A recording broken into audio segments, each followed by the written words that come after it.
श्रुतिस्मृतिपुराणानाम् आलयं करुणालयं नमामि भगवत्पादशङ्करं लोकशङ्करं वागर्धाविव सम्पृक्तौ वागर्धप्रतिपत्तये जगतः पितरौ वन्दे पार्वती परमेश्वरौ श्रीराम राम रामेति रमे रामे मनोरमे सहस्रनाम तत्तुल्यं रामनाम वरानने हरिः ओं परमेश्वर स्वरूपैన సభకి నమస్కారం.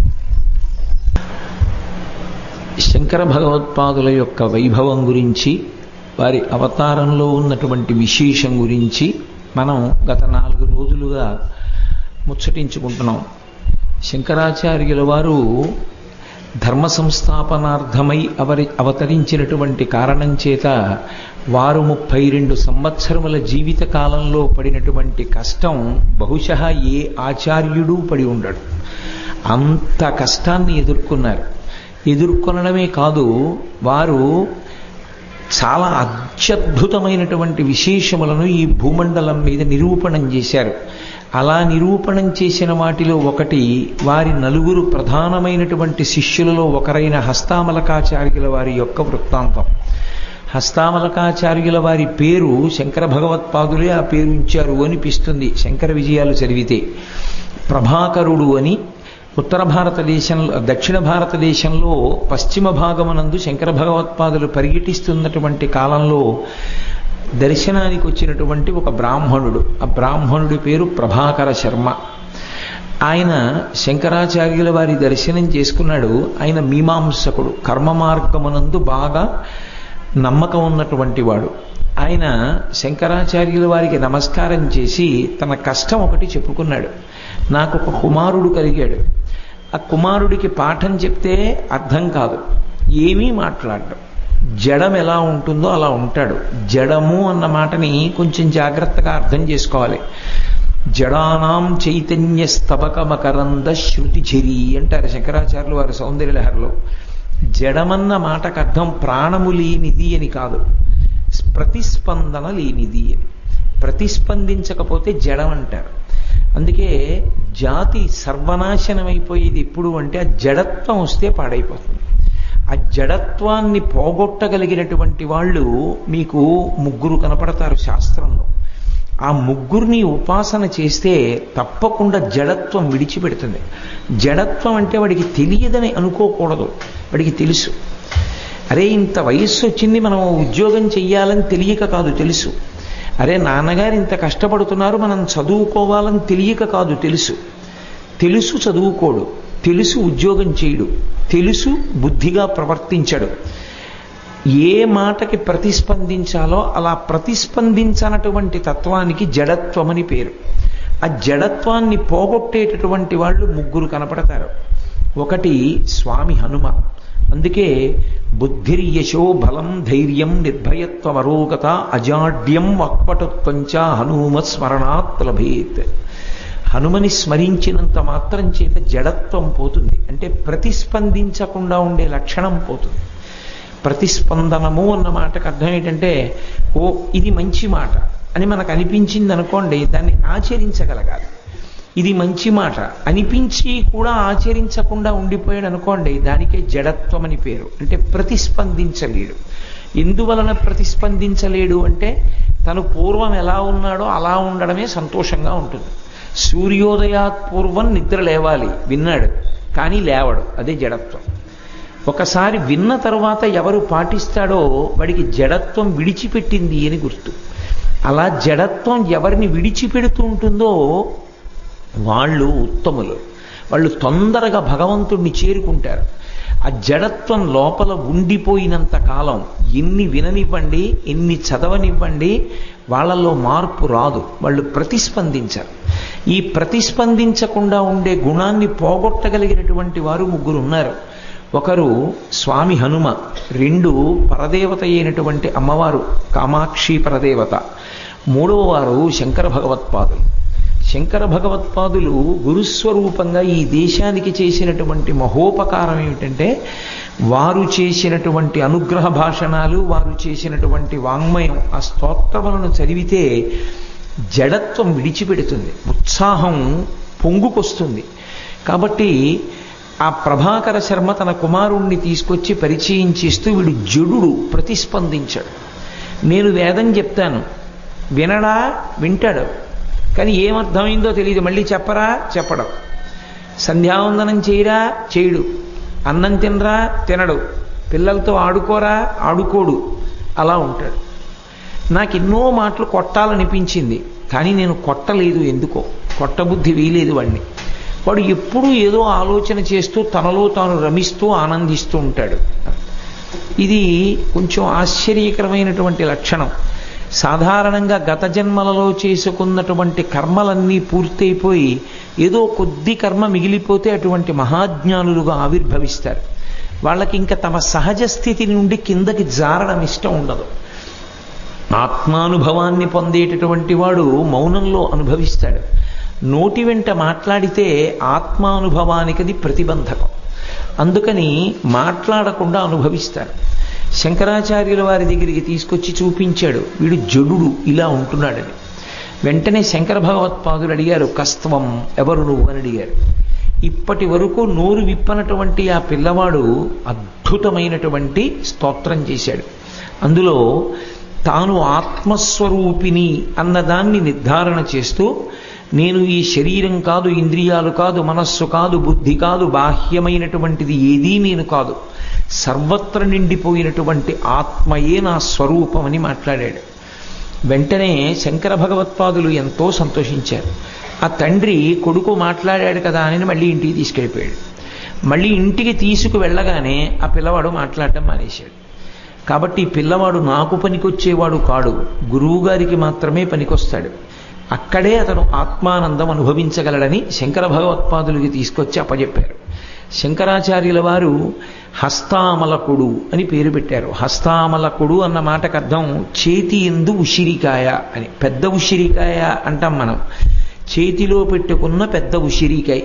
ఎందుకు అలా అనడం అంటే, ఏం జామకాయ అనకూడదా, మామిడికాయ అనకూడదా, లేకపోతే పెద్ద ఉసిరికాయని ఎంత ఉంటుందో అంతే పరిణామంలో ఉండేటటువంటి, పరిమాణంలో ఉండేటటువంటి ఏ నేరేడుకాయో అనకూడదా? ఉసిరికాయనే అంటారు. ఎందుచేత అంటారంటే, చేతిలో పెట్టుకున్నప్పుడు చాలా తక్కువ ప్రాంతాన్ని ఆక్రమించి మీరు చెయ్యి తిప్పి చూస్తున్నప్పుడు కాయ అంత బాగా కనపడేటట్టుగా ఉండేది ఉసిరికాయ ఒక్కటే. అరిచేతిలో పెట్టుకుంటే అది ఆక్రమించినంత తక్కువ చోటు, అది కనపడినంత బాగా ఇంకా ఏదీ కనపడదు. చేతిలో పెట్టుకున్న ఉసిరికాయ ఎంత స్పష్టంగా కనపడుతుందో ఆయనకి ఆత్మ అనుభవంలోకి అంత సులభంగా వచ్చింది. అంటే గత జన్మలలో చేసుకున్నటువంటి పుణ్యం, దాని వలన ఈ జన్మలో అయినటువంటి స్థితిని పొందగలిగాడు. అందుకని శంకరాచార్యుల వారు ఆయనకి హస్తామలకాచార్యులు అని పేరు పెట్టారు. హస్తామలకీయము అని ఆయన చేసినటువంటి స్తోత్రానికి వ్యాఖ్య కూడా చేశారు. కాబట్టి హస్తామలకుడు అని ఒక శిష్యుడు. శంకర భగవత్పాదులు ఎక్కడ ఉన్నా సరే ఈ నలుగురు శిష్యుల చేత పరివేష్టింపబడి ఉంటారు. అందరిలోకి వయస్సులో పెద్దవారు సురేశ్వరాచార్యుల వారు. సురేశ్వరాచార్యుల వారు, పద్మపాదాచార్యుల వారు, తోటకాచార్యుల వారు, హస్తామలకాచార్యుల వారు, ఈ నలుగురు శంకరాచార్యుల వారి చుట్టూ ఉంటారు. శంకరాచార్యుల వారికి షణ్మత స్థాపనాచార్య అని ఒక బిరుదు. ఎందుచేత అంటే, శంకరులు అవతార స్వీకారం చేసినటువంటి సమయంలో అసలు పూజా విధానం మీద ఒక నిర్దిష్టమైన అవగాహన లేదు. అన్నీ ఒకెత్తైతే అసలు పూజా విధానంలో ఒక భయంకరమైన లోపం ఒకటి ఉండేది. వామాచారం విశేషంగా ప్రబలిపోయి ఉంది. వామాచారం అంటే పూజ యందు చాలా క్రౌర్యముతో కూడుకున్నటువంటి లక్షణాలు ఉంటాయి. ఏదో మద్యాన్ని నివేదన చేయడం, చాలా భయంకరమైనటువంటి పూజా కార్యక్రమాన్ని చేయడం, అవి చేస్తూ ఉంటారు. చాలా ఉగ్రంగా ఉంటుంది ఆ పూజ.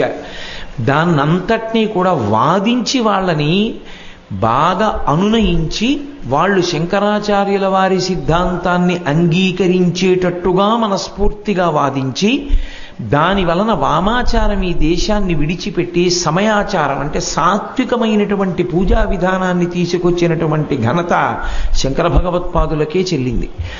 అటువంటి శంకర భగవత్పాదులు షణ్మత స్థాపనాచార్యులు. అంటే అసలు వేదంలో ఎవరిని పూజ చేయవచ్చు, ఎవరిని పూజ చేస్తే మీకు సామాన్యమైనటువంటి కోరిక తీరడమే కాదు, ఏ స్వరూపాన్ని పూజ చేసినటువంటి కారణం చేత మనుష్యుడు పొందవలసినటువంటి గతిని పొందుతాడు, భగవంతుణ్ణి చేరుకుంటాడు అనేటటువంటి దాని మీద శంకరాచార్యుల వారు ఒక గ్రంథాన్నే రచన చేశారు. ప్రపంచసారతంత్రము అంటారు దాన్ని.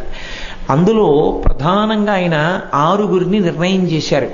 వీళ్ళ 6 పూజ చెయ్యవచ్చు. ఈ 6 పూజ చేస్తే ఇహమునందు సమస్తమైనటువంటి సౌఖ్యములు కలుగుతాయి. ఆ భక్తి కారణంగా వాళ్ళని పూజ చేస్తే చేరవలసినటువంటి మార్గాన్ని చేరుకుంటాడు. ఈ 6 సువ్యవస్థితములు. ఇక ఈ 6 తప్ప 7వది ఉండదు. ఈ 6 ప్రధానంగా పూజనీయములని 6 శంకరాచార్యుల వారు నిర్ణయం చేశారు. అందులో మొట్టమొదటిది పరమేశ్వరుడు, శైవము అంటారు. అలాగే శైవము, వైష్ణవము, శాక్తేయము, సౌరము, గణాపత్యము, కౌమారము అంటే సుబ్రహ్మణ్యేశ్వరుడు. కాబట్టి ఈ 6 ఆరాధన చెయ్యవచ్చు. 1 పరమశివుడు, 2 పార్వతీదేవి, మధ్యలో పరదేవతని పెట్టి పరదేవతను ఒక్కదాన్నే ఆరాధన చెయ్యవచ్చు. పరదేవతని ఆరాధన చేసినా కూడా సమస్త సౌఖ్యములు కలుగుతాయి, మోక్ష మార్గానికి చేరుకుంటాడు. 3వది మహాగణపతి, గణపతి పరబ్రహ్మంగా పూజ చేయవచ్చు. 4వది కుమారస్వామి, కుమారస్వామిని పరబ్రహ్మంగా పూజ చేయవచ్చు. 5వది సౌరము అంటే సూర్యనారాయణమూర్తిని పరబ్రహ్మస్వరూపంగా పూజ చెయ్యవచ్చు. 6 శ్రీ మహావిష్ణువు, విష్ణుమూర్తిని పరబ్రహ్మస్వరూపంగా పూజ చెయ్యవచ్చు. ఈ 6 పూజా విధానం ఎలా ఉంటుందో ఎలా చేయాలో నిర్ణయం చేసి అందించారు. కాబట్టి శంకరాచార్యుల వారికి షణ్మత స్థాపనాచార్య అని బిరుదు. మీరు చరిత్రని ఒక్కసారి అవలోకనం చేస్తే ఏదో ఒక్క దేవతా స్వరూపాన్నే పూజ చేయడం ప్రచారం చేసినటువంటి ఆచార్యులు మీకు కనపడతారు. కానీ శంకరాచార్యుల వారిలో ఉన్న గొప్పతనం ఏమిటంటే శంకరులు ఎవరో ఒక్క దేవతా స్వరూపాన్ని మాత్రమే పూజ చెయ్యమని బోధ చేసిన వారు కాదు. వారు 6 నిర్ధారించారు. ఈ 6 ఎవరినైనా పూజ చేయవచ్చు, అది వైదికమే. ఈ 6 ఎవరిని పూజించినా పరమేశ్వరుణ్ణి చేరుతారని షణ్మత స్థాపనాచార్యులై 6 పూజనీయులుగా నిర్ణయం చేశారు. ఈ 6 నిర్ణయం చేసి 6 పూజా విధానాన్ని లోకంలో ప్రచారం చేయడానికి శిష్యుల్ని పంపారు. ఏ 6 షణ్మత స్థాపనాచార్యులై శంకరాచార్యుల వారు నిలబడిన తరువాత వారి సిద్ధాంతాన్ని ప్రచారం చేసి తిరిగి వచ్చి శంకరాచార్యుల వారిని కలుసుకున్నారో ఆ 6 ఇప్పటికీ కంచి కామకోటి మఠంలో చంద్రమౌళీశ్వరారాధన చేసేటటువంటి వేదిక వెనక గోడ మీద ఉంటారు. అందుకే శంకరులు మధ్యలో ఉంటారు, అటు 3 ఇటు 3 ఉంటారు. 6 వాళ్ళు షణ్మతములను వ్యాప్తి చేసిన వాళ్ళు. మిగిలిన ఎక్కడైనా మీకు సాధారణంగా శంకరాచార్యుల వారు 4 శిష్యులతోనే కనపడతారు. శంకరులు పాఠం చెప్పింది మాత్రం ప్రతిరోజు ఆయన పాఠం చెప్పినప్పుడు 6000 మంది సన్యాసులు ఆయన చుట్టూ పరివేష్టించి కూర్చుని ఆయన దగ్గర సూత్రభాష్యం వింటూ ఉండేవారు. అటువంటి శంకర భగవత్పాదుల వద్దకు 2 శిష్యులు చేరారు. వాళ్ళిద్దరూ చాలా ఆశ్చర్యకరమైనటువంటి జీవన విధానం ఉన్నవారు. మహాదేవుడు అని దక్షిణ భారతదేశంలో ఒక ఆయన ఉండేవారు. ఆయన మంచి మీమాంసకుడు, కర్మ మార్గమునందు మంచి నిష్ఠ కలిగినటువంటి వాడు. ఆయనకి ఒక కుమారుడు ఉండేవాడు. ఆయన పేరు సర్వజ్ఞాత్ముడు అని పేరు. ఈ మహాదేవుడు శంకర భగవత్పాదులు సర్వజ్ఞ పీఠాన్ని అధిరోహించడానికి వెడుతున్న సందర్భంలో ఆయనతో వాదించడానికి వెళ్ళాడు. అప్పుడు కూడా ఇంకా కర్మ మార్గమే గొప్పది అని వాదించడానికి వెళ్ళాడు. శంకరాచార్యుల వారి చేతిలో ఆ మహాదేవుడు ఓడిపోయాడు. ఓడిపోతే శంకరాచార్యుల వారి చేతిలో ఓడిపోవడం అన్న మాట మీరు ఒక్కటి జ్ఞాపకం పెట్టుకోవాలి. శంకర భగవత్పాదుల జీవితంలో ఆయనతో ఓడించి గెలిచిన వారు ఎవ్వరూ లేరు. ఆయనతో వాదించిన ఎవరైనా ఓడిపోయిన వారే. వారు తిరిగినది ఏదో ఒక్క దేశం కాదు, 56 రాజ్యముల యందు పర్యటించారు. ఆసేతు హిమాచల పర్యంతం 3 మార్లు సన్యాస ధర్మానికి కట్టుబడి పాదచారి అయి పర్యటించారు. అందులో 56 రాజ్యములలో ఆయన పర్యటించినప్పుడు ఎక్కడ ఆయన ప్రభుత్వం యొక్క మద్దతును కానీ రాజు యొక్క అనుగ్రహాన్ని కానీ ఆయన అపేక్షించలేదు.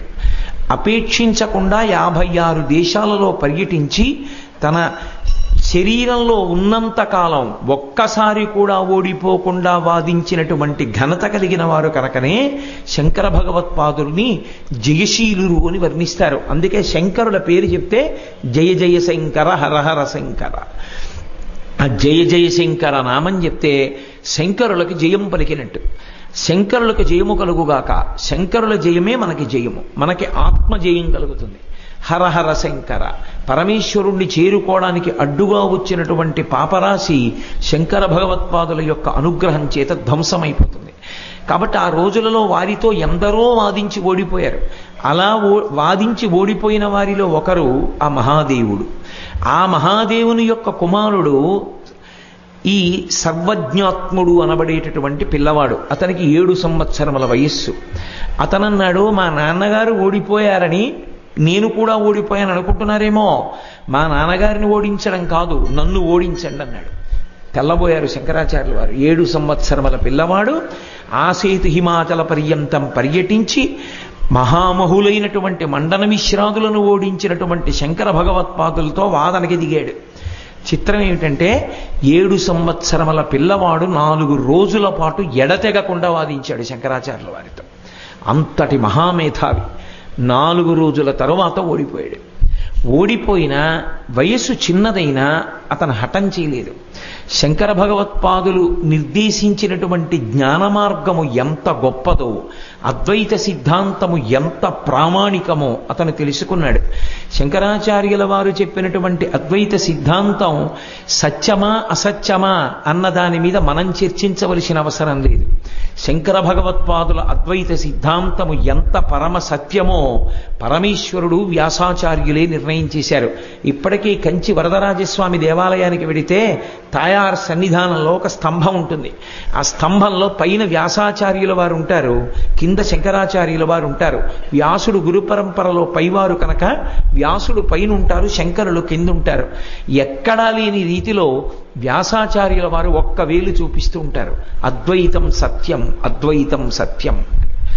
శంకర భగవత్పాదులు శరీరంలో ఉన్న కాలంలో చాలామంది అనుకుంటారు ఆయన విభూతి పెట్టుకున్నారు కాబట్టి శైవులు ఆయన ఆదరించారనుకుంటారు.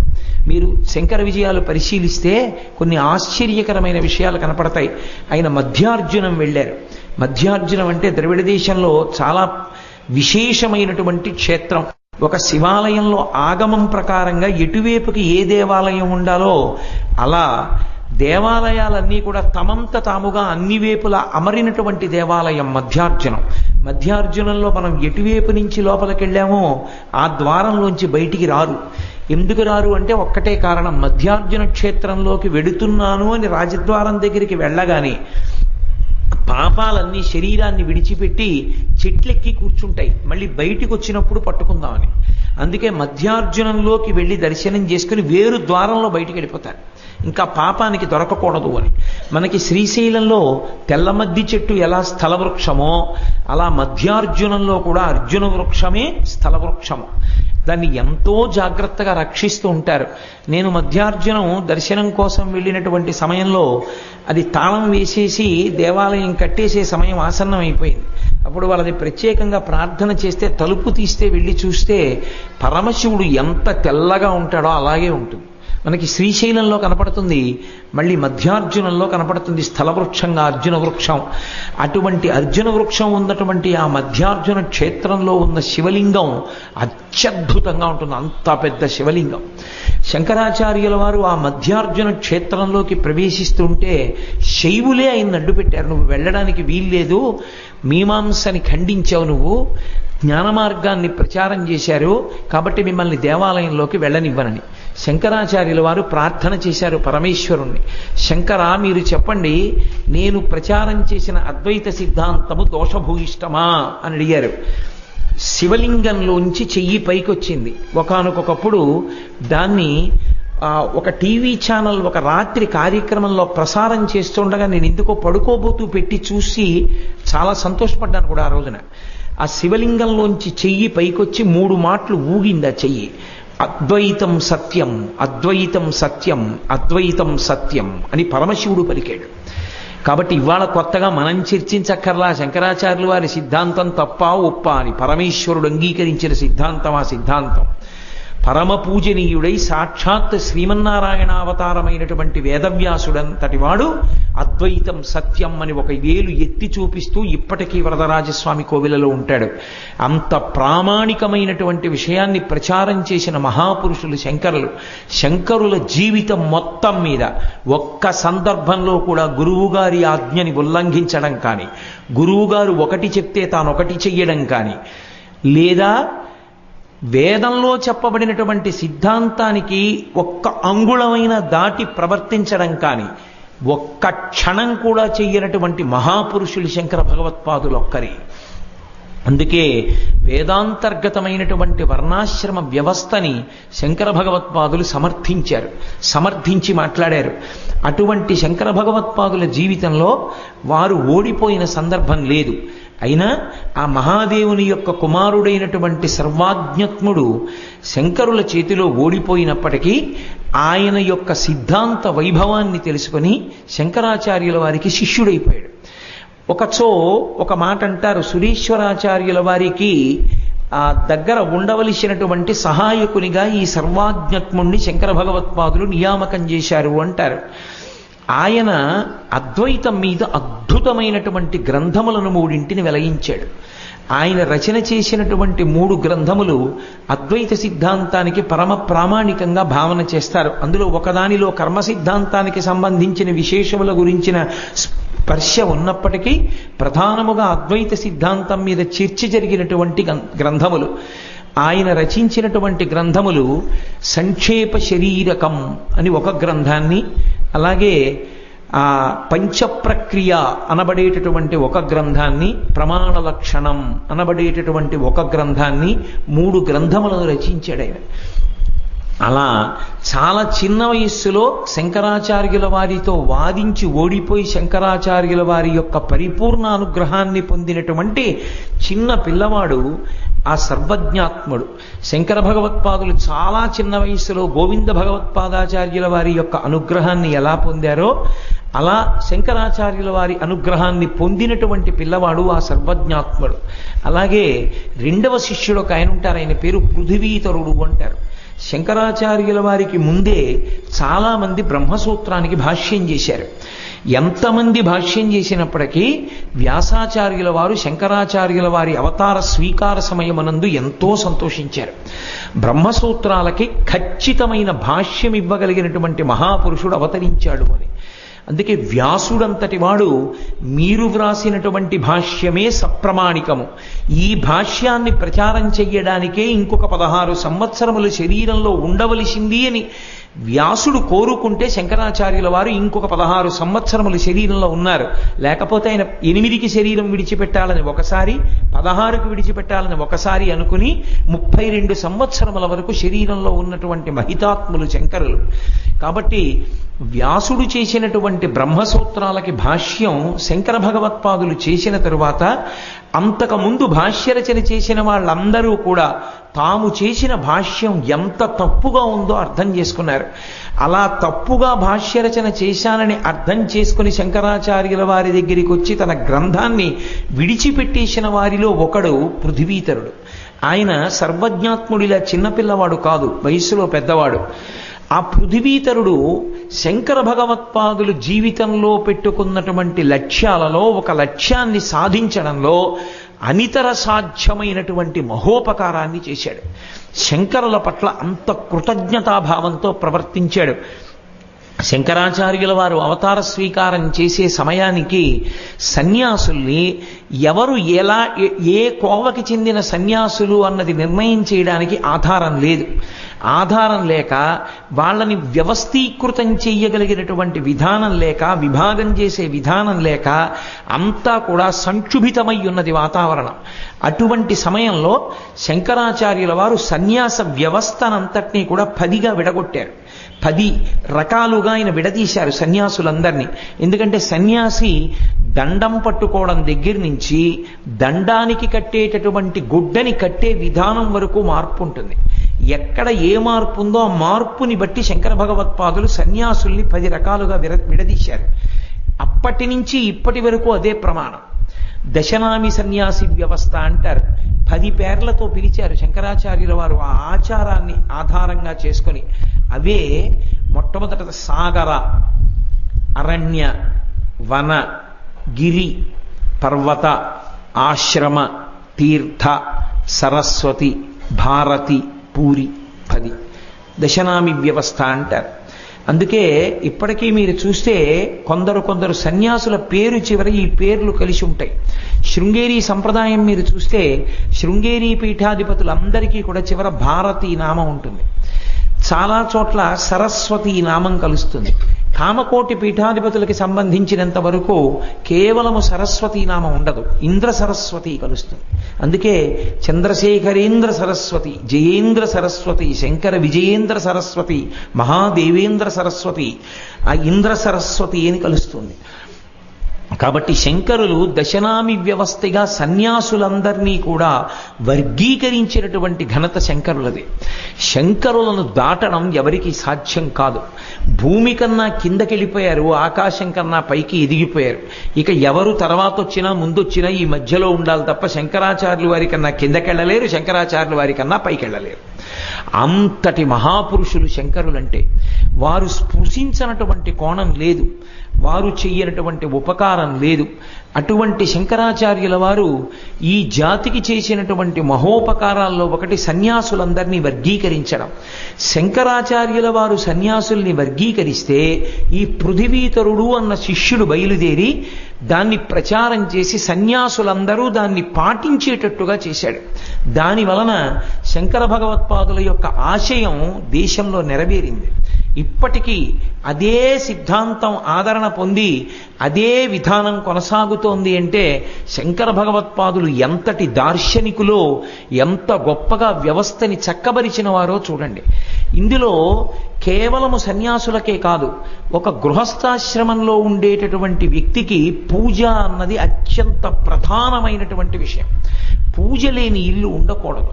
ఎందుచేట అంటే భగవంతుని యొక్క అనుగ్రహాన్ని పొందడానికి సాధనమేది అంటే పూజ ఒక్కటే. ఆ పూజ చేసేటప్పుడు పూజ అవైదికమైన పూజ చెయ్యకూడదు. ఏదో పూజ చేశామంటే కుదరదు. పూజ చెయ్యడాన్ని శంకరాచార్యుల వారు అద్భుతమైన రీతిలో సంస్కరించారు. వారు పంచాయతన విధానాన్ని ప్రవేశపెట్టి ప్రచారం చేసినటువంటి ఘనత శంకర భగవత్పాదులకే దక్కుతుంది. అందుకే శంకరుల యొక్క పూజా విధానాన్ని అనుసరించే వాళ్ళందరూ స్మార్తులు. అంటే స్మృతి ప్రమాణాన్ని, శృతి ప్రమాణాన్ని అనుసరించే వాళ్ళందరూ శంకరులు చెప్పిన పూజా విధానాన్ని అనుసరిస్తారు. అదే సప్రామాణికం కూడా. అలాగే చెయ్యాలి పూజ ఎప్పుడు. ఆ పూజ చేసేటప్పుడు పంచాయతనము అన్నదానికి అర్థం ఏమిటంటే పరమశివుడు, పార్వతీదేవి, అంబిక అంటారు.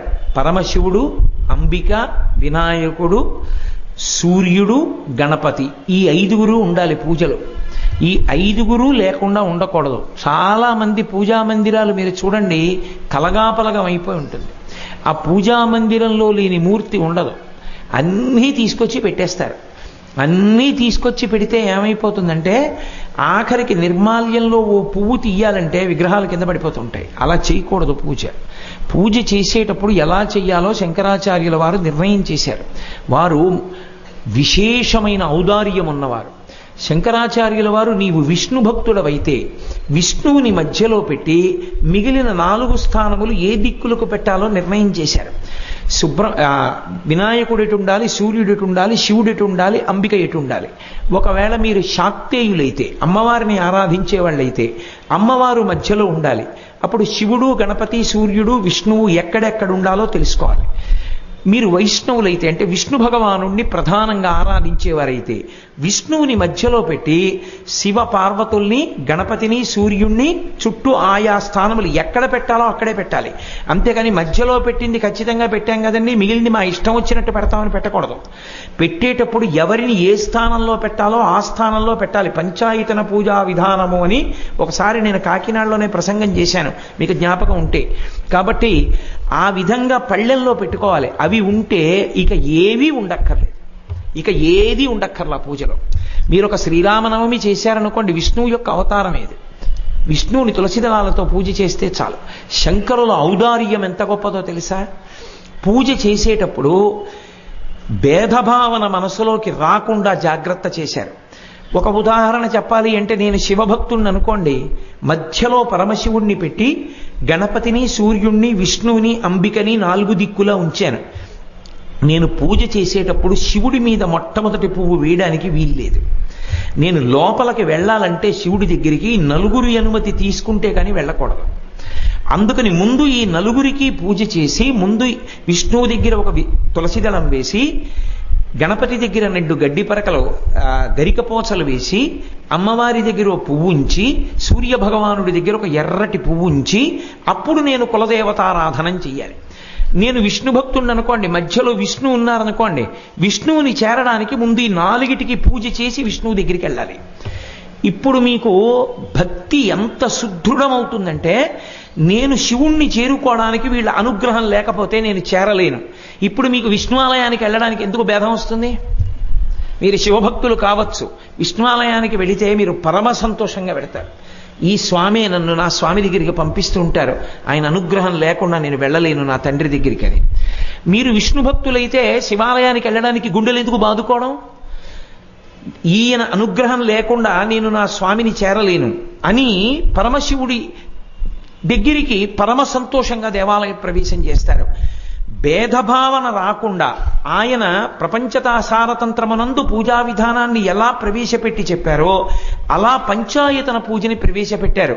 పంచాయతన పూజ చేసేటప్పుడు విగ్రహాల్ని పెట్టడంలో ఎంతో జాగ్రత్త అవసరం. అందుకే ఎవరైనా కొత్తగా పూజ మొదలుపెట్టే ముందు పంచాయతనం పెట్టుకుంటుంటే సంప్రదించవలసింది గురువునొక్కడే. గురువుని అడగాలి ఎలా పెట్టుకోవాలని. అది గురువు ఒక్కరే చెప్పాలి. ఎందుచేత మన ఇష్టం వచ్చినట్టుగా మూర్తుల్ని కానీ వాటి స్థానాల్ని కానీ నిర్ణయించే అధికారం మనకి లేదు.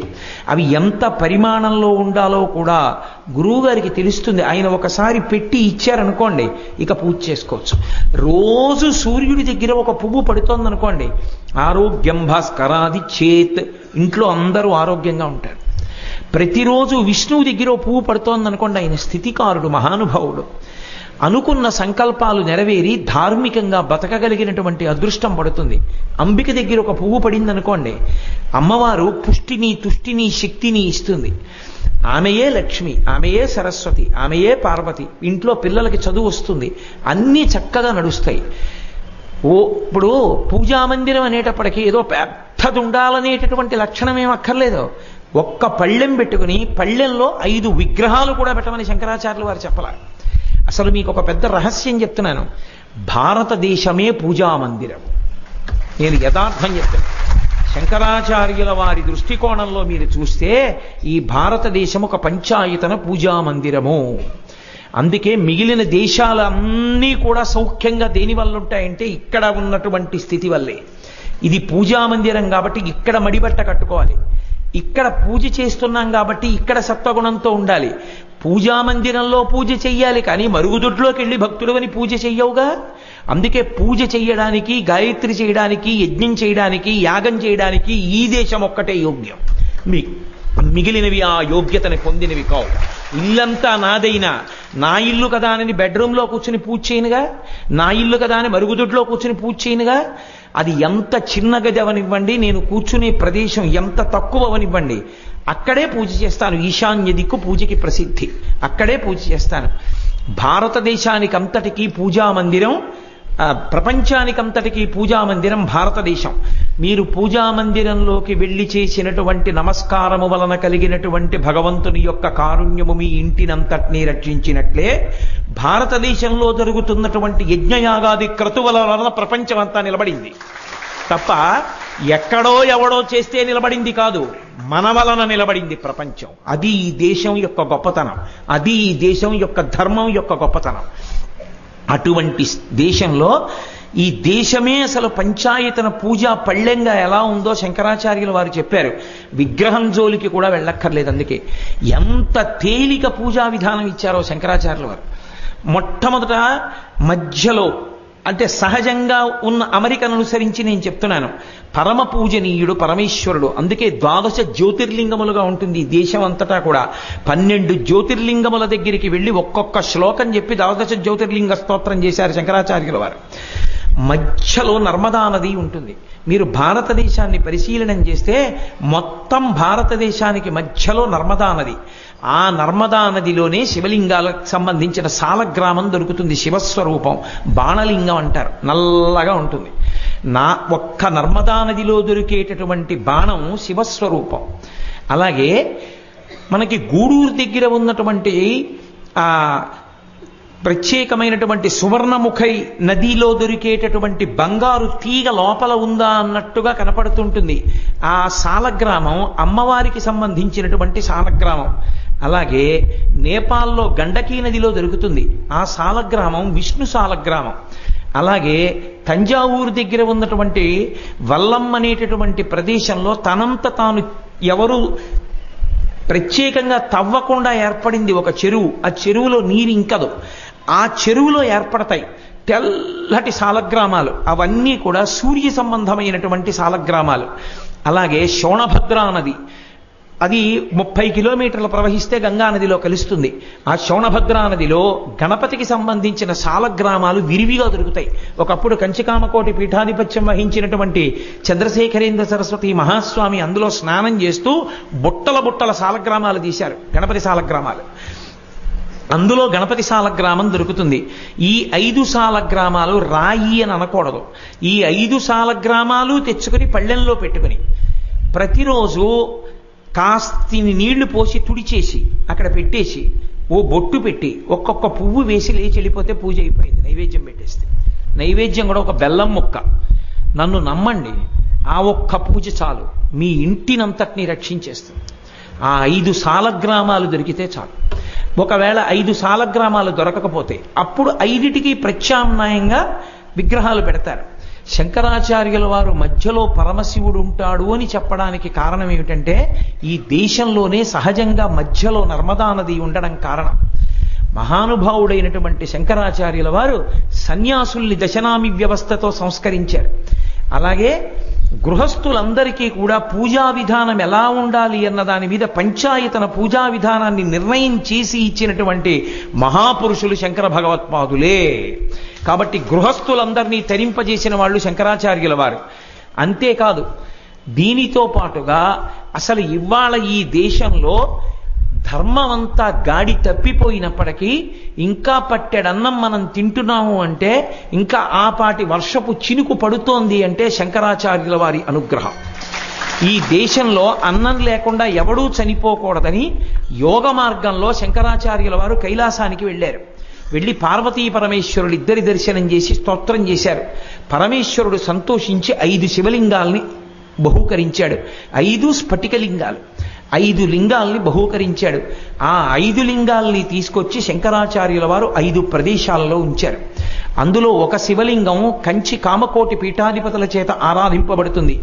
అన్నిటికీ చంద్రమౌళీశ్వరలింగాలనే పేరు. కానీ చంద్రమౌళి అంటే పైన చంద్రబింబం ఉండి దాని వలన వచ్చినటువంటి అమృతం చేత తడిసి చల్లబడి లోకాన్ని చల్లపరుస్తుంది కాబట్టి ఆపాతాళ నభస్థలంత భవన బ్రహ్మాండమా విస్ఫుర జ్యోతిస్ఫాటిక లింగమౌళి విలసత్పూర్ణేందువంతామృతై అస్తూకప్లుతమేకమీశమనిశం రుద్రానువాకాంజపం ధ్యాయే తీప్సిత సిద్ధయే ధ్రువపదం విప్రోభిషించేచ్చివం బ్రహ్మాండ వ్యాప్తదేహా భసిత హిమరుచాభా సమానా భుజంగై కంఠే కాళాః కపర్దాః కలిత శశికళశ్చండ కోదండహస్తాః త్రక్షా రుద్రాక్షమాలా సులలిత వపుష శాంభవా మూర్తిభేదాః రుద్రాశ్రీ రుద్రసూక్త ప్రకటిత విభవాన ప్రయచ్చస్తు సౌఖ్యం అని కదా యజుర్వేదం. కాబట్టి ఆ శివలింగంగా ఈ బ్రహ్మాండం అంతా ఎలా ఉంటుందని యజుర్వేదంలో చెప్పారో అలా చంద్రవంకతో ఉన్న శివుడి మీద చంద్రుడి నుంచి పడినటువంటి అమృతధారలతో తడుస్తూ ఉంటాడు. కాబట్టి తెచ్చిన 5 శివలింగాలకి చంద్రమౌళీశ్వరుడనే పేరు ఉన్నప్పటికీ కంచిలో కామకోటిలో పూజింపబడేటటువంటి శివలింగం యోగలింగం. 2వ లింగాన్ని శృంగేరిలో ఉంచారు. శృంగేరి మఠంలో ఉంది. శృంగేరి పీఠాధిపతులు ప్రతిరోజు సాయంకాలం అర్చన చేస్తారు. -°C వెళ్ళిపోనివ్వండి వాతావరణం, ఇలా నీళ్లు తీసి పోస్తే గడ్డ కట్టేసే వాతావరణంలో ఉండనివ్వండి, శృంగేరి పీఠాధిపతులు మాత్రం నియమం తప్పకుండా చేస్తారు. అందుకే శృంగేరి పీఠాధిపతులు కదిలితే ఎక్కడికైనా వెళ్ళడం మొదలు పెడితే ఒక రోజు మొత్తానికి 16 కిలోమీటర్ల కన్నా దాటరు. ఎందుకు దాటరో తెలుసా? ఒక్కటే కారణం, ఆయా సమయాలలో జరగవలసిన పూజ ఆపరు, జరిగిపోవాలి. సాయంకాలం అయ్యేటప్పటికీ అది అరణ్యం కానివ్వండి, విడిదికి వేసేస్తారు. వేసేసి చంద్రమౌళీశ్వరారాధన అభిషేకం జరిగిపోవలసిందే. కామకోటి పీఠాధిపత్యం వహించిన చంద్రశేఖరేంద్ర సరస్వతి మహాస్వామి వారైతే మహానుభావుడు, వారు ఆరాధన చేసేటప్పుడు నాదోపాసన చేసేవారు. చిన్న వీణ పట్టుకుని ఆ వీణ వాయిస్తూ నాదోపాసన కూడా చేసేవారు. వారి పూజ అంటే అమ్మో మహాద్భుతం అసలు. వారు విజయవాడలో చంద్రమౌళీశ్వరారాధన చేస్తుంటే ఒకసారి నైవేద్యం పెట్టవలసిన సమయం వచ్చింది. లడ్లు తీసుకొచ్చి అక్కడ పెట్టి బట్ట తీశారు. ఆయన ఇలా నీళ్లు చల్లి ఆగిపోయింది చెయ్యి, నైవేద్యం పెట్టలేదు. ఆపేసి తీసేయమన్నారు, పక్కకి పెట్టేశారు. లడ్లు పళ్ళు తీసుకురమ్మన్నారు. 2 పళ్ళు అక్కడ పెట్టి నైవేద్యం పెట్టి వంట చేసిన బ్రాహ్మణుణ్ణి పిలవండి అన్నారు. ఎవరు తయారు చేశాడు నైవేద్యం? ఆ బ్రాహ్మణుణ్ణి తీసుకొచ్చారు. గడగడ గడగడ వణికిపోయాడు పరమాచార్య స్వామిని చూడగానే. అయ్యా బుద్ధి గడ్డి తింది, జింహకి లొంగిపోయాను, మీరు కనిపెడతారనుకోలేదన్నారు. జరిగింది ఏంటంటే లడ్లన్నీ తయారు చేసి అమ్మవారికి నైవేద్యానికి పంపుతూ ఎంత బాగున్నాయో లడ్లని ఒక లడ్డు తీసి ముక్క నోట్లో వేసుకున్నాడు. ఉచ్ఛిష్టం కదా ఎంగిలి. ఆయన ఇలా నీళ్లు చల్లగానే ఆయనకి తెలిసిపోయింది, ఒకడు తినగా మిగిలినవి ఎంగిలి, ఈశ్వరుడికి నైవేద్యం చేయనని పక్కన పెట్టించారు. చిత్రం ఏమిటో తెలుసా? అందరూ ఆ వంటవాణ్ణి హింసించబోయారు. పరమాచార్య స్వామి అన్నారు, ఇతనికి 20 రోజుల పాటు లడ్లు తినడానికి, ఇంట్లో అందరూ సంతోషంగా ఉండడానికి కావలసిన సంబారాలు ఇచ్చి పంపించండి. మనుష్యుడు కాబట్టి లడ్లు తయారు చేస్తూ జింహచాపల్యంతో తినబోయాడు. పాపం ఒకరికి చేసి పెట్టడమే కానీ తను తిని ఎరగడనమాట. కాబట్టి మనం అతనికి తినే అవకాశం కల్పించాలి. 20 రోజులు కడుపు నిండా తన కుటుంబ సభ్యులతో కలిసి లడ్లు తినడానికి కావలసిన సంబారాలన్నీ కామకోటి పీఠం పనుపునిప్పించారు. అంతటి ఉదారులు పరమాచార్య స్వామి. అది వాళ్ళ పూజ అంటే. కాబట్టి కంచిలో ఉన్నది యోగలింగం, శృంగేరిలో ఉన్నది భోగలింగం, నేపాల్లో ఉన్నది అక్కడ పెట్టినది వరలింగం, అలాగే కేదారంలో పెట్టినది ముక్తిలింగం, చిదంబరంలో పెట్టింది మోక్షలింగం. ఈ 5 చోట్ల ఉంచినవి 5 లింగాలు. అందుకే ఇప్పటికీ చిదంబరం పెడితే ధారాకాశం, చిదంబరం రహస్యం, స్ఫటికలింగం మోక్షలింగం, చిదంబరం.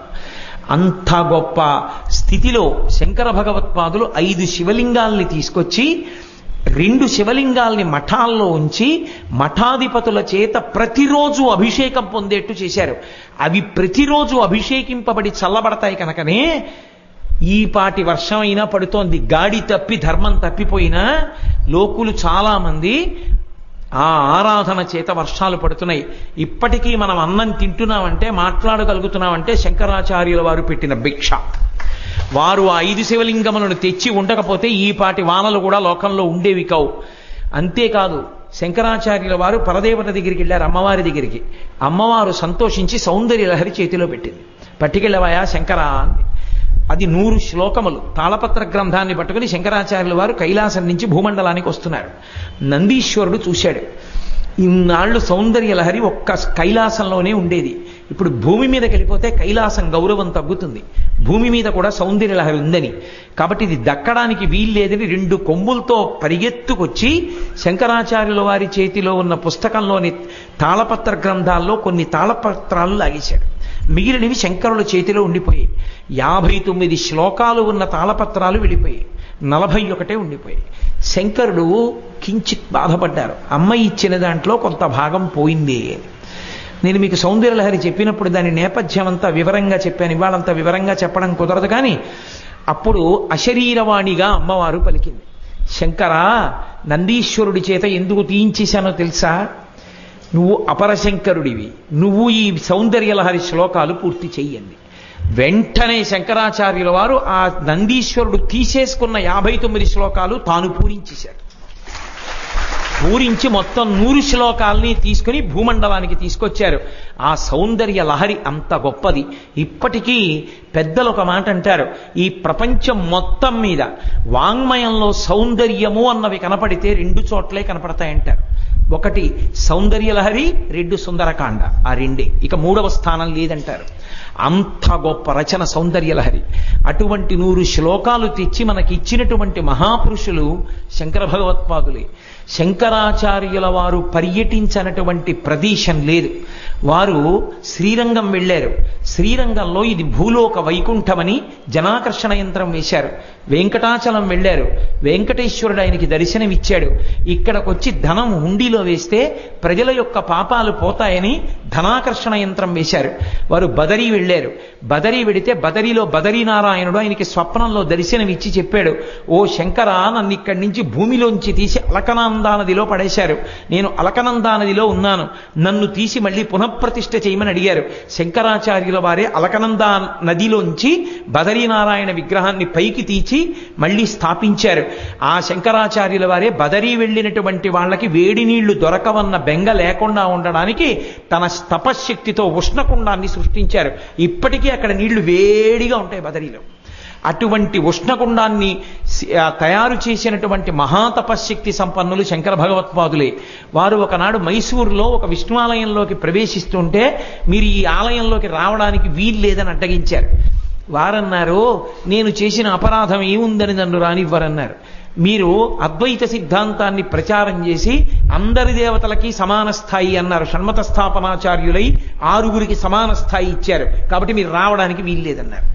ఆయన అన్నారు, ఒక్కసారి లోపలికి వెళ్ళి దర్శనం చేసుకుని బయటికి వస్తాను, ఆ తర్వాత నీ చెప్పింది తప్పో ఒప్పో వాదన చేద్దామన్నారు. వీలు లేదు, వెళ్ళడానికి వీలు లేదన్నారు. అని అర్చకులు లోపలికి వెళ్ళి చూశారు. అప్పటి వరకు విష్ణుస్వరూపంగా పడుకుని ఉన్నటువంటి స్వామి కుడి భాగం అంతా కూడా శివస్వరూపంగా మారిపోయింది లోపల. ఆ తప్పు తెలుసుకుని అర్చకులు వచ్చి శంకరాచార్యుల వారి కాళ్ల మీద పడి లోపలికి తీసుకెళ్లి దర్శనం చేయిస్తే అప్పటి నుంచే ఆ మైసూరులో ఆ క్షేత్రం హరిహర క్షేత్రంగా మారిపోయింది. కంచిలో కామాక్షి అమ్మవారి చుట్టూ 8 కాళీస్వరూపాలు ఉండేవి. 8 కాళీస్వరూపాలు ప్రతిరోజు దేవాలయాన్ని విడిచిపెట్టి బయటికి వెళ్ళి జనాన్ని పడగొట్టేవి. అమ్మవారి యొక్క తేజస్సు ముందు ఎవరు నిలబడలేకపోయేవారు. ఉగ్రస్వరూపం అంటే కోపం అని కాదు, ఆవిడ తేజస్సు తట్టుకునే శక్తి మనకి లేకపోవడం. ఇప్పుడు ఏదో ఒక దీపం వెలుగుతోందనుకోండి, పర్వాలేదు. పెద్ద పెద్ద దీపాలు, అనేక దీపాలు చుట్టూ ఉన్నాయనుకోండి, ఓ 2 గంటల తర్వాత తలపోటు వస్తుంది. ఎందుచేత అంటే అన్ని దీపాలు చూసే శక్తి ఉపాధికి ఉండదు. అలాగే కామాక్షి పరదేవత ముందు నిలగలిగినటువంటి శక్తి జనులకు లోపించిపోయింది. లోపించిపోతే శంకరాచార్యుల వారు అమ్మవారిలో ఉన్న కళ కొంత తీసేసి అక్కడే శ్రీచక్రంలో పెట్టారు. పూర్తిగా తీసేస్తే లోకానికి ఉపకారం లేకుండా పోతుందని ఆ తీసిన శక్తినంతటినీ శ్రీచక్రంలో ప్రవేశపెట్టారు. 8 కాళీస్వరూపాలు కామాక్షి దేవాలయాన్ని విడిచిపెట్టి బయటికి వెళ్ళేవి. బయటికి వెళ్ళి భయంకరమైన కృత్యాలు చేస్తుండేవి. ఆ 8 కాళీస్వరూపాల్ని వెనక్కి పిలిచి శ్రీచక్రంలోకి లయం చేసేశారు. బయటికి వెళ్ళడానికి వీల్లేదని. మీకు నేను ఒక ఆశ్చర్యకరమైన విషయం చెప్తే తెల్లబోతారు. కంచిలో కామాక్షి దేవాలయంలో కామాక్షి ఉత్సవమూర్తి ఎక్కడికైనా బయటికి వెళ్ళవలసి వస్తే, బయటికి వెడుతూ ఉంటే శంకరాచార్యుల వారి దేవాలయం ముందు 1 నిమిషం ఆగాలి, ఆగి వెళ్ళాలి. శంకరాచార్యుల వారు అమ్మా నువ్వు వెళ్ళవచ్చు అంటేనే వెడుతుంది. శంకరాచార్యుల వారి సంకల్పం లేకపోతే వెళ్ళదు, వెనక్కి వెళ్ళిపోవాలి. అంటే శంకర భగవత్పాదులు ఎంత గొప్ప స్థితిని పొంది ఈ దేశాన్ని రక్షించారో, ఎన్ని క్షేత్రాలు బ్రతికించారో ఆలోచించండి. శంకరులంటే శంకరులే. అపర శంకరులు చంద్రశేఖరేంద్ర సరస్వతి మహాస్వామి వారు ఒకనాడు శివాస్థానంలో ఉన్నారు. అక్కడికి కొన్ని మైళ్ళ దూరం అమ్మవారు బయటికి వస్తుంది. శుక్రవారం నాడు బయటికి వచ్చినప్పుడు తమాషాగా బయటికి వస్తుంది. మనం శారదా నవరాత్రుల్లో చేస్తుంటాం ఆ ప్రక్రియ. శంకరాచార్యుల వారు ఇటు తిరిగి ఉంటారు, అమ్మవారు ఇటు తిరిగి ఉంటుంది. శంకరులు పృష్ఠభాగం చూపించరు. అమ్మవారి వైపు శంకరులు ఇలా ఉంటే అమ్మ శంకరుల్ని చూస్తూ ఉంటుంది. బయటికి వస్తారు, మళ్ళీ ముందు శంకరులు ఎడతారు, అమ్మవారు ఎడుతుంది. ఆ వెళ్ళేటప్పుడు బయటికి వచ్చింది, ఏనుగు కూడా బయటికి వచ్చింది. లోపలికి వెళ్ళిపోవాలి. ఈ లోపల శివాస్థానంలో ఎవరో శిష్యుడు వెళ్ళి పరమాచార్య స్వామిని అడిగాడు, అయ్యా మనం ఒక్కసారి ఇవాళ వెళ్ళి కామాక్షి పరదేవత పల్లకీలో బయటికి వస్తుంది కదా, ఓసారి ఆ ఊరిరిగింపు చూద్దాం, దర్శనం చేసుకుందాం అన్నాడు. పరమాచార్య స్వామి వారు అన్నారు, ఇంకొక గంట సమయం ఉంది, అమ్మవారు బయటికి వచ్చేస్తుందిగా, మనం ఆయన కార్లు అవి ఎక్కేవారు కాదు, నడిచి వెళ్ళడమే సన్యాస ధర్మంలో. ఇక్కడి నుంచి మనం నడిచి కంచి వెళ్లే వరకు అమ్మవారు ఉంటుందా, వెళ్ళిపోదు లోపలికి అన్నారు. అంటే చుట్టూ ఉన్న శిష్యులు అన్నారు, మీరు తలుచుకుంటే ఉండదా అమ్మవారు అన్నారు. ఆయన వెంటనే ఓ కొబ్బరికాయ తెప్పించి ఆ కొబ్బరికాయని మంత్రించి చేత్తో పట్టుకున్నారు. పట్టుకుని సింహాస్థానంలో బయలుదేరి కంచి వెళ్ళడం మొదలుపెట్టారు. ఆయన ఇంకొక గంటలో కామాక్షి బయటికి వచ్చింది. లోపలికి వెడదామంటే ఎవరు ఏం చేసినా ఏనుగు వెళ్ళాల, అలా ఆగిపోయింది. దాదాపు 4 గంటలు 5 గంటల తర్వాత పరమాచార్య స్వామి వచ్చారు. వచ్చి ఏనుగు ముందు కొబ్బరికాయ కొట్టారు. వెళ్ళిపోయింది లోపలికి, ఆగిపోయింది అంతే. శిష్యుల కోరిక తీరిపోయింది. పరమాచార్య అంటే అపర శంకరాచార్య స్వామి, అంతటి మహాపురుషులు. కాబట్టి కామాక్షి పరదేవతని మనకి దక్కేట్టుగా చేసిన వారు, ఆమె దర్శనం ఇవాళ మనం అంత గొప్పగా చేసుకోగలుగుతున్నామంటే అది శంకరాచార్యుల వారు పెట్టిన భిక్ష. అలాగే దక్షిణ భారతదేశంలో జంబుకేశ్వరంలో అఖిలాండేశ్వరి అమ్మవారి యొక్క కళని ఎవరూ తట్టుకోలేకపోతుంటే, ఆమె ముందు ఎవరు నిలబడలేకపోతుంటే ఎదురుగుండా గణపతి విగ్రహాన్ని పెట్టారు. హేరంబుడు ఎప్పుడు తండ్రి తొడ మీద కూర్చుంటాడు కాబట్టి అమ్మవారికి మహాప్రీతి, తన భర్తకి ఇష్టమైన వాడని. పెద్ద కొడుకు ఎదురుగుండా వినాయకుడిని పెట్టినా కూడా అమ్మవారి కళ తగ్గలేదు. ఆ కళ తట్టుకోలేకపోయారు. తట్టుకోలేకపోతే అప్పుడు శంకరాచార్యుల వారి దేవాలయంలోకి వెళ్ళి అమ్మవారిలో ఉన్నటువంటి కళని జనం తట్టుకోలేనంత ఎక్కువ ఉన్న కళని తీసేశారు. ఆ లెక్క ఎవరికి అర్థమవుతుందని జేబులో రూపాయి తీయడం కాదు, ఎంత కళ తగ్గించాలో తెలిసి ఉండాలి. మహాపురుషులు శంకరులంటే ఆ కళని తగ్గించి, అది అప్పు క్షేత్రం, జంబుకేశ్వరం జలలింగం. ఎప్పుడు శివలింగం దగ్గర నీరు ఊరుతూ ఉంటుంది, కానీ ఎవరి మీద చల్లరు, తీసి పోసేస్తారు. నీటిలో శ్రీచక్రం వెయ్యకూడదు, పక్కన కావేరీ ప్రవహిస్తోంది కానీ వెయ్యకూడదు, నీటిలో శ్రీచక్రం వేయరు. భూమి మీద కాంచీపురంలో వేసేశారు, అది జంబుకేశ్వరం జలక్షేత్రం. అందుకని ఆ తగ్గించేసినటువంటి కళని ఏం చెయ్యాలని ఆలోచించి నవరత్నాలు, వజ్రాలు, వైఢూర్యాలతో అమ్మవారికి తాటంకాలు చేయించి ఆ తాటంకాలలోకి మళ్ళీ ఆ శక్తిని పెట్టారు. పెట్టి ఈ తాటంకాలు తీసుకెళ్లి అమ్మవారి చెవులకు పెట్టారు. ఇప్పటికీ ఆ తల్లి తాటంకాలు ఎవరు చూస్తారో వాళ్ళ 5వ తనం చెక్కు చెదరదని చెప్తారు.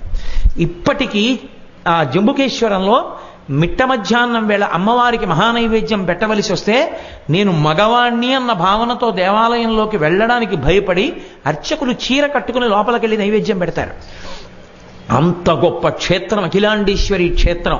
అఖిలాండేశ్వరి క్షేత్రంలో అమ్మవారి యొక్క శక్తిని తగ్గించి మనం దర్శనం చేసుకోవడానికి వీలుగా ఉంచి అధికమైన శక్తిని అమ్మవారి శ్రీచక్ర తాటంకములలోకి, ఆ తాటంకాలలో శ్రీచక్రాలు వేశారు. ఇప్పటికీ ఆ తాటంకములకు మెరుగు తగ్గితే వాటిని మళ్ళీ తీసి శ్రీచక్ర తాటంకములను మళ్ళీ బాగా మెరిసేటట్టుగా చేయించి దానికి ఒకే ఒక్క కుటుంబం చేస్తుంది ద్రవిడ దేశంలో.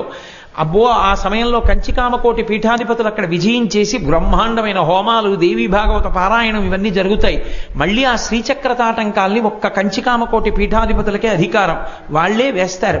అటువంటి స్థితిలో ఆ జంబుకేశ్వరంలో అమ్మవారి యొక్క వైభవాన్ని మళ్ళీ నిలబెట్టినటువంటి మహాపురుషులు శంకరాచార్యుల వారు. అలాగే చెన్నై దగ్గర ఉన్నటువంటి ఒక క్షేత్రంలో ఇప్పుడు బాలాత్రిపుర సుందరి దేవాలయం అంటారు. అమ్మవారిలో ఉన్నటువంటి ఒక కళని తీసేసి శంకరాచార్యుల వారు ఆ కళ ఉన్నంతసేపు మనుష్యులు లోపలికి వెళ్ళలేకపోతున్నారని ఆ కళని తీసి ఒక నూతిలో పెట్టారు. ఇప్పటికీ ఏడాదికి ఒక రోజు ఆ నూతిలో నీటికి ప్రత్యేకమైన పూజ ఉంటుంది. బాలాత్రిపుర సుందరి దేవాలయం అయి భక్తుల పాలిట కొంగు బంగారమైంది ఆ క్షేత్రం.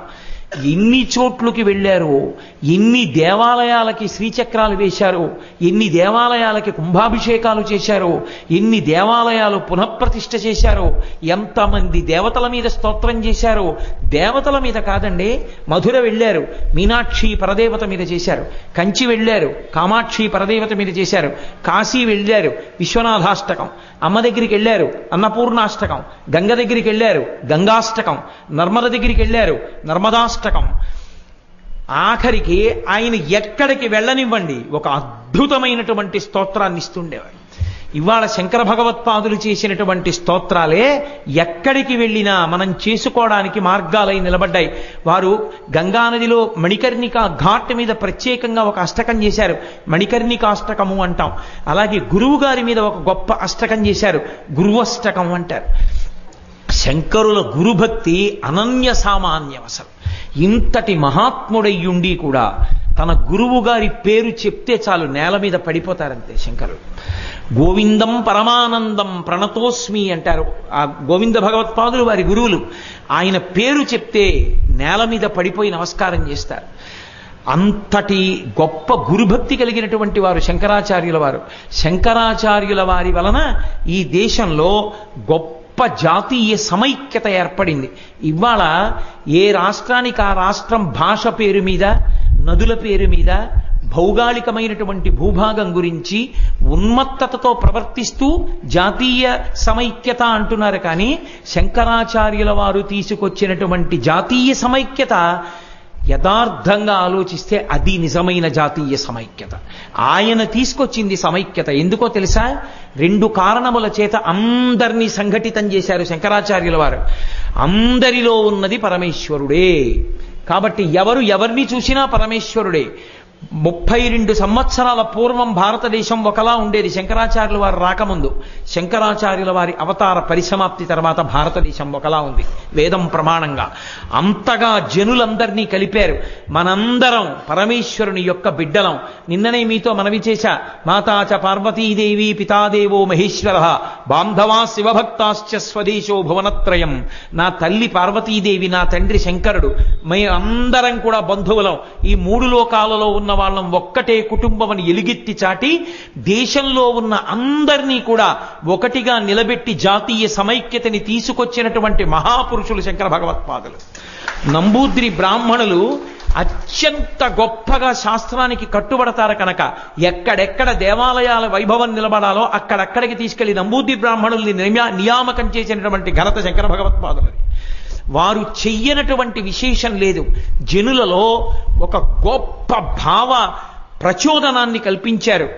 ఎమోషనల్ అప్సర్జెంట్ ఉంటారే ఇంగ్లీష్లో, అలా అందరిలో ఒక గొప్ప భావ విశేషం. ఎంత గొప్పగా భావ విశేషం కలిగింది అంటే అందరూ పరమేశ్వరుడు యందు పరమభక్తి తత్పరులయ్యారు. ఒక్కొక్క క్షేత్రంలో ఆయన చేసినటువంటి శ్లోకాలు, ఆయన చెప్పినటువంటి విశేషాలు పరమాద్భుతాలు. నిజంగా 32 ఏళ్ల వయస్సులో 8 ఏళ్లు బ్రహ్మచర్యానికి పోతే 24 సంవత్సరాల వయస్సులో దేవాలయాలకి కుంభాభిషేకాలు చేశారు, శ్రీచక్రాలు వేశారు, వాదనలు చేశారు, 72 అవైదికమైన వాదనలను ఖండించారు, బ్రహ్మసూత్రాలకి భాష్యం ఇచ్చారు, భగవద్గీతకి భాష్యం ఇచ్చారు, ఉపనిషత్తులకు భాష్యం ఇచ్చారు. దాదాపు 6000 మంది శిష్యుల్ని సన్యాసుల్ని తీర్చిదిద్దారు. 4 శిష్యుల్ని ప్రకాండుల్ని చేశారు. అవైదికమైన వాదనలు మళ్లీ భారతదేశంలో ప్రవేశించకుండా చూడడం కోసం తూర్పున జగన్నాథులో గోవర్ధన పీఠం, పశ్చిమాన ద్వారకలో కాళికాపీఠం, ఉత్తరాన బదరికాశ్రమంలో జ్యోతిపీఠం, దక్షిణమున శృంగగిరిలో శారదాపీఠం, 4 దిక్కుల 4 పీఠములను నియామకం చేసి 4 వేదముల ఆమ్నాయం పెట్టి 4 పీఠాధిపతులను నియమించి తన సంకల్ప బలం చేత బ్రహ్మచర్యం నుంచి సన్యసించగలిగినటువంటి మహా విద్వాంసులైనటువంటి పరమ భక్తి తత్పరులు, కారణజన్ములైనటువంటి వారు పీఠాధిపత్య స్వీకారం కోసం పుట్టేటట్టుగా సంకల్పం చేసి మహాపురుషులు మనకు అందేట్టు చేసిన వారు శంకర భగవత్పాదులు. అటువంటి సంకల్పం చేశారు కనుకనే ఇవాళ కంచి కామకోటి పీఠాధిపత్యం వహించిన చంద్రశేఖరేంద్ర సరస్వతి మహాస్వామిని తలుచుకుని పొంగిపోతున్నాం. శృంగగిరి పీఠాధిపత్యం ఇవాళ వహిస్తున్నటువంటి భారతీ తీర్థ మహాస్వామి, వారి గురువుగారైనటువంటి అభినవ విద్యాతీర్థ మహాస్వామి, కాలడీలో శంకరాచార్యుల వారు పుట్టినటువంటి ప్రదేశాన్ని కనిపెట్టినటువంటి సచ్చిదానంద శివాభినవ నరసింహ భారతి మహాస్వామి, తన మంత్రశక్తి చేత అష్ట సిద్ధుల్ని వశం చేసుకున్నటువంటి మహాపురుషులైనటువంటి నృసింహ భారతి మహాస్వామి, వేదాలన్నిటికీ కూడా భాష్యమిచ్చి అపర శంకరాచార్యుల వారి ఈ భూమి మీద నడయాడి ఒక చందనదారువులోకి శంకరాచార్యుల వారు సరస్వతీదేవిని ఆవాహన చేసి శృంగగిరిలో ప్రతిష్ఠ చేస్తే విగ్రహంలోకి తీసుకొచ్చి ప్రతిష్ఠ చేసినటువంటి మహాపురుషులై కర్ణాటక సామ్రాజ్య ప్రతిష్టాపనాచార్య పదవాక్య ప్రమాణ పారావార పారీణ అనేటటువంటి బిరుదులు తీసుకొచ్చినటువంటి విద్యారణ్యులైనటువంటి మహాపురుషులు జనించేటట్టుగా సంకల్పం చేసి ఇప్పటికీ పీఠాలకి అంతమంది మహాపురుషులు పీఠాధిపతులుగా జన్మిస్తున్నారంటే శంకర భగవత్పాదుల యొక్క సంకల్ప బలం. దాని చేత కదు భారతదేశానికి గౌరవం నిలబడింది. మనం కట్టినటువంటి విశేషాల వల్ల కాదు, ఈ దేశంలో పుట్టిన మహాపురుషుల వలన ఈ దేశానికి ఇంత గౌరవం. అంతమంది మహాపురుషులు వచ్చారంటే దానికి అంతటికీ కారణం శంకరాచార్యుల వారి యొక్క సంకల్ప బలం. జనులందరిలో ఎంత భక్తి భావాన్ని పెంపొందించారో ఆ భక్తి దగ్గరికి వచ్చేటప్పటికీ ఎవరన్నది ఆయనకు అనవసరం. ఆ భక్తితో ఉంటే తలకెత్తుకున్నారు మహానుభావుడు. శివానందలహరి చేస్తూ మార్గావర్తిత పాదుకా పశుపతే రంగస్య కూర్చాయతే గండూషాంబునిషేచనం పురరిపోర్ దివ్యాభిషేకాయతే కించిద్భక్షిత మంసశేష కబళం నవ్యోపహారాయతే భక్తి కిం నకరోత్యహో వనచరో భక్త్యావతంసాయకే అంటారు. ఒక బోయవాడు తిన్నడు, అరణ్య మార్గంలో తిరిగి తన పాదములకు వేసుకున్నటువంటి చెప్పునే కూర్చగా భావించి శివలింగం మీద ఉన్నటువంటి పువ్వులను తీసేసినప్పటికీ కూడా అతని అమాయకత్వాన్ని దృష్టిలో పెట్టుకుని అతని భక్తిని అంగీకరించి అతను చెప్పుతో తుడిచిన కూర్చగా స్వీకరించాడు పరమేశ్వరుడు. నోటిలోకి ఎంగిలి నీళ్లు తీసుకొచ్చి శివలింగం మీద భూమిస్తే మంత్రం లేకుండా దాన్ని అభిషేకంగా స్వీకరించాడు. కించిత్ భక్షిత మాంసశేష కబళం నవ్యోపహారాయతే. తను సగం తిని ఉమ్ముతో ఉన్నటువంటి మాంసపు ముక్కను అక్కడ పెట్టి తినవయ్యా శంకర అంటే శివుడు తిన్నాడు. కాబట్టి భక్తి కిన్న కరోత్యహో వనచరో భక్త్యావతంసాయకే. భక్తి ఎంత గొప్పదరా, భక్తి ఉన్నవాడు గొప్పవాడు అంటూ ఆ భక్తి లేని జన్మ ఎందుకు బూడిద, మనిషి అయితే ఎవరికి కావాలి? ఆ భక్తి గొప్పదని నరత్వం దేవత్వం నగవన మృగత్వం వశకతా పశుత్వం కీటత్వం భవతు విహగత్వాది జననం సదాత్తత్పాదాబ్జ స్మరణ పరమానందలహరి విహారాసక్తం చేద్రు దయమిహ కింతేన వపుష. స్వామి, నేను నరుణ్ణ, పర్వతాన్న, ఈగన, దోమన, పావున, పుట్టన నాకు అనవసరం.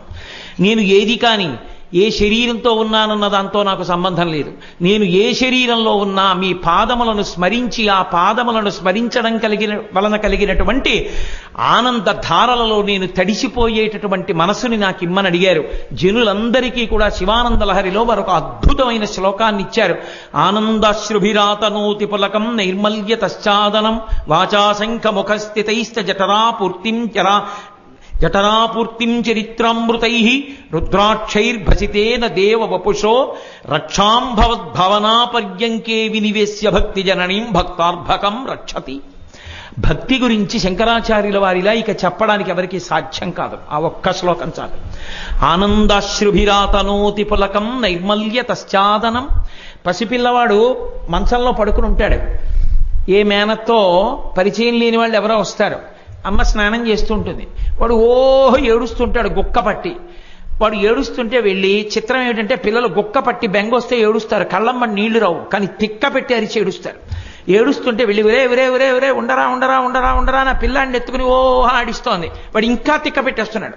ఎందుకనంటే వాడికి అలవాటు లేదు ఆ మనిషి. అమ్మ వాడికి అలవాటు. వాడికి అలవాటు లేని వాళ్ళు ఎత్తుకుంటే వాడు అమ్మ కోసం ఏడుస్తాడు. అమ్మ కోసం ఏడుస్తున్నాడు. అమ్మ గబగబా వచ్చి ఏ నాన్న అంత గొక్క పట్టి ఏడుస్తున్నావు అని ఇలా ఎత్తుకుందంతే. ఆనందాశ్రుభిరాతనోతి పులకం. ఎక్కడ పట్టారో శంకర భగవత్పాదులు. అప్పుడు కళ్ళమ్మ నీళ్ళు వస్తాయిట వాడికి. ఏడుపు ఆగిపోయి అంటేటప్పుడు అని కళ్ళమ్మ నీళ్ళు వస్తాయి. అవి ఎందుకు వస్తాయంటే, అమ్మయ్యా నన్ను మా అమ్మ ఎత్తేసుకుంది, ఇప్పుడు నేను ఇంకా భద్రమైన స్థానంలో ఉన్నానని ఆనందపు ధార పడుతుంది ఇలా పిల్లవాడి కంటి వెంట. భక్తి అన్న అమ్మ ఒడిలో కూర్చున్న పిల్లవాట అలా ఆనంద ధార కారుస్తుంటాడు. ఆనందాశ్రుభిరాతనోతి పులకం. అమ్మ ఎత్తుకోగానే పిల్లవాడికి ఒళ్ళు పులకరించిపోతుంది. ఎంత సంతోషపడిపోతాడో.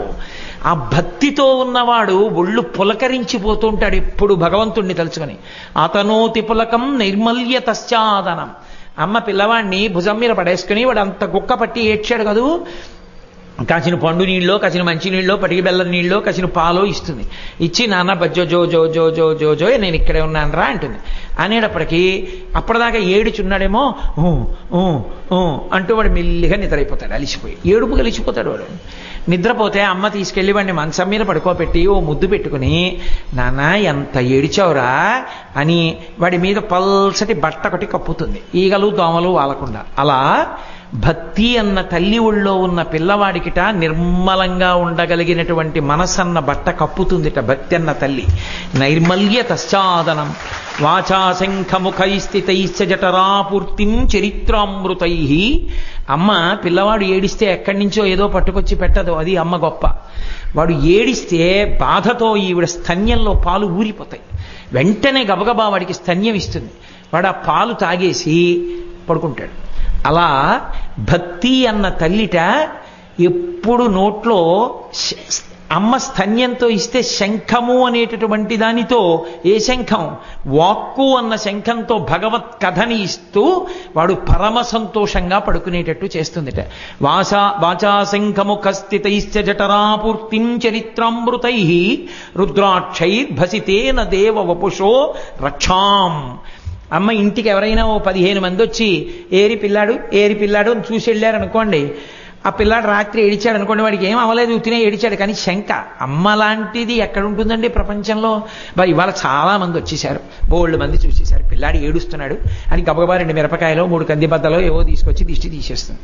ఎందుకైనా మంచిది, రోజు ఎక్కడ తీస్తానో ఏమో, నేను పడుకుండిపోతానేమో, రాత్రి తీసే లోపల దృష్టి ఎక్కువై ఒళ్ళు వేడికిపోతుందేమో అని బెంగెట్టుకుని వాడి మొలతాడికో చిన్న పూసో మెళ్ళో ఓ రుద్రాక్షో కడుతుంది. ఎవ్వరికీ కనపడకుండా బొటనవేలు మించి రక్ష పెట్టి ఓ విభూతి పెడుతుంది ఆ పిల్లాన్ని రక్షించాలని.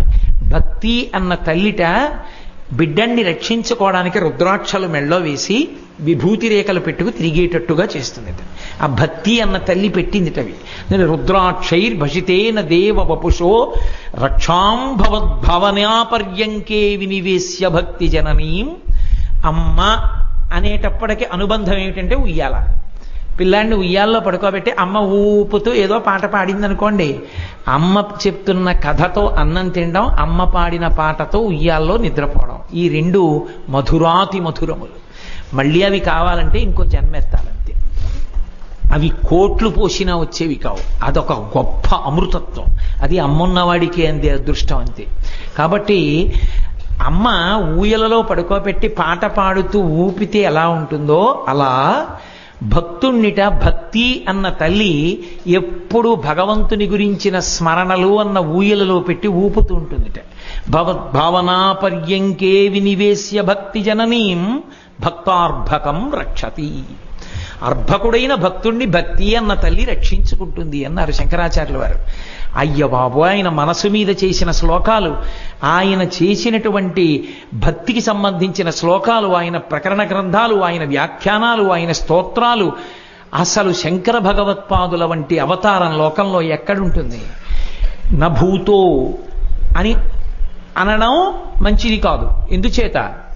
ఆ శంకరాచార్యుల వారే పరమాచార్య స్వామి, విద్యారణ్య స్వామి, చంద్రశేఖర భారతీ స్వామి, సచ్చిదానంద శివాభినవ నరసింహ భారతీ స్వామి, నృసింహ భారతీ స్వామి, ఇటువంటి మహాదేవేంద్ర సరస్వతి మహాస్వామి వారు, ఇటువంటి ఎందరో స్వాములుగా వచ్చారు. నా భవిష్యతి అని అసలు అనకూడదు. శంకరాచార్యుల వారు మళ్ళీ అటువంటి మహాపురుషులుగా ఈ లోకంలో పుట్టాలని కోరుకోవాలి. అందుకే ఒక్క శంకరుల విషయంలో ఎప్పుడూ నభూతో నభవిష్యతి అన్న మాట వాడకూడదు. శంకరుల సంకల్పానికి అటువంటి వాళ్ళు వస్తున్నారు, ఇక ముందు కూడా అటువంటి వాళ్ళు రావాలి. వచ్చి ఈ దేశం పరమ భద్రంగా ధర్మ మార్గంలో ఇలాగే నిలబడాలి. సనాతన ధర్మం 10 కాలాలకి 3 పువ్వులు 6 కాయలుగా పరిఢవిల్లాలి. అంత గొప్పగా నిలబడడానికి శంకరాచార్యుల వారి సంకల్పమే మనకి శ్రీరామ రక్ష. ఆ శంకర భగవత్పాదులే మనకి గురువు, వారే మనని అనుగ్రహించగలిగినటువంటి దక్షులు.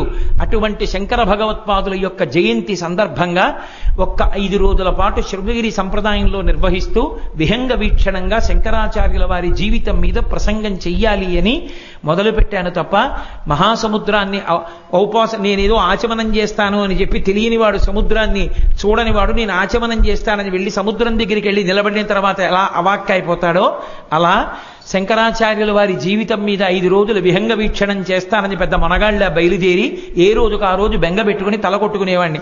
ఏమి చెప్పగలను 2 గంటల్లో ఏమవుతుందని. అందుకే ఈ బెంగ తీరడానికి ఒక నిర్ణయం చేసుకున్నాను. వచ్చే సంవత్సరం చైత్రమాసంలో మొదలుపెట్టి వైశాఖ మాస శుక్లపక్ష పంచమి శంకర జయంతి వరకు 42 రోజుల పాటు శంకరాచార్యుల వారి యొక్క నామావళి మీదే ప్రసంగాలు చేస్తాను. చేసి వచ్చే సంవత్సరం శంకర జయంతిని పెద్ద పెద్ద పీఠాలు ఎలా నిర్వహిస్తాయో అంత అద్భుతంగా కాకినాడ పట్టణమంతా కలిసి మనం అద్భుతంగా నిర్వహణ చేసి ఏదో ఒక శృంగేరియో ఒక కంచి కామకోటో కాదు, కాకినాడ పట్టణం కూడా శంకర జయంతి చేసినట్టు చెయ్యగలిగిన వాళ్ళు లేరు. అన్నంతగా శంకర జయంతిని చేసి మనం శంకరుల యొక్క పాదముల యందు మనకున్న భక్తిని చాటి చెప్పుకుందాం.